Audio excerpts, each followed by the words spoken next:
When did you guys know Brooks wasn't going to play? Did you guys know that yesterday?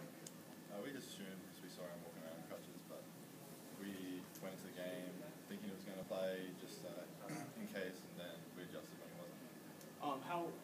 How different was it? You guys did play them last year, obviously. How different was it without him? I mean, it was a big difference, but I even think a bigger difference was me being able to kind of just stand in the paint and not really have to go out and guard that 5-man.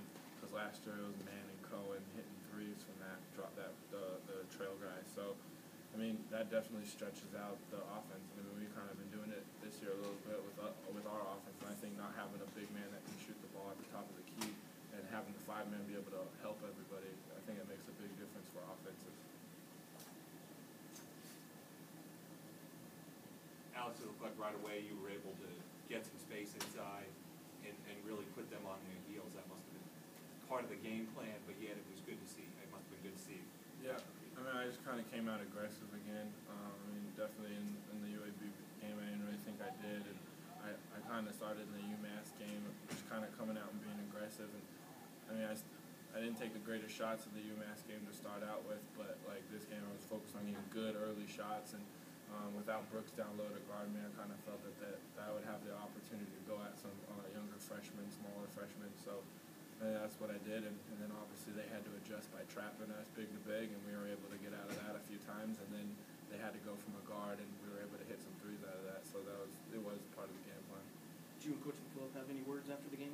No, I mean, it was just straightforward. Just thanks, Coach. Like he said, you've become a really good player, and I appreciate it. I mean, he's a really great coach. He's a legend around these parts. He's a legend around the country. And to be able to do what he's done at Davidson is amazing. And I mean, I learned a lot from him this summer, and I had a great experience playing for him this summer. And I might have learned his offense a little bit this summer, so that might have helped. But no, he's a great man and a great coach, and I know he's gonna. I mean, they're gonna be a great team. They're gonna win their conference this year, so it's positive. Cam, foul trouble obviously played a big part in the UMass game. What did you do differently to try and stay out of foul trouble? You had 2 all game today. Yeah, it was more so. I thought to get into early foul trouble, I really had a quick 2, and one of them was pretty unfortunate yesterday. But that was kind of the whole thing, just being aware of the situation. And I was managed to stay out of it. I got my second one late in the first half, but otherwise it didn't really play much of an impact. And it is an adjustment with the rules, and something we've all got to adjust to as players. Is how the game's being called. It's a lot different from last year, but at the same time, you can take advantage of it on the offensive end. I mean, how frustrating, or I don't want to forward to that. How did it feel having to sit so long during that game? Yeah, frustrating is a good word. You always want to play you want to go out there and play and help your team win, and when you can't do that because of foul trouble, it is really frustrating.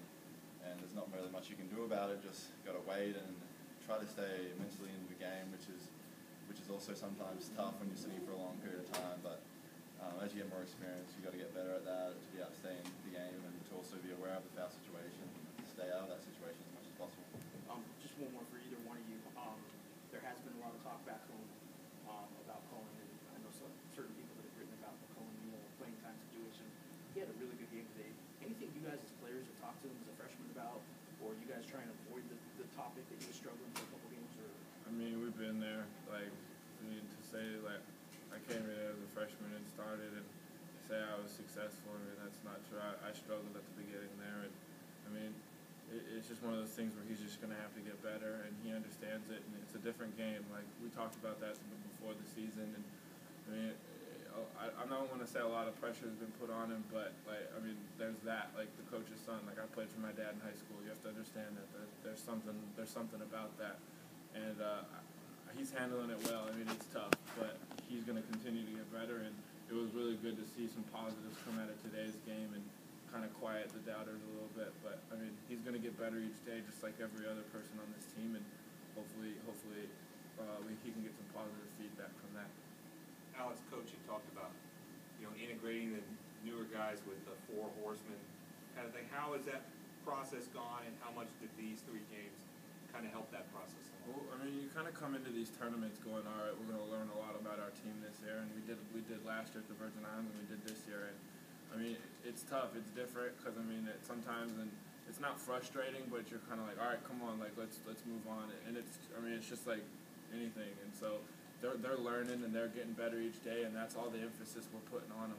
We're helping them as much as we can. And I mean, it was really good to see at some points when Obach got to go in and double overtime and get pretty much the game-winning block and getting one of those rebounds. Like, that's the moment that, like, us as the older guys, I mean, we like to see that. We like to see Merv scoring. And I mean, Nick Banyard has picked up his play this tournament, and I mean, that was something that I don't know if we expected. And so to see that, and Cleveland's progressing, and Deshaun. So I mean, we're really happy with how much they've improved, and I mean, they just got to keep working as hard as we are.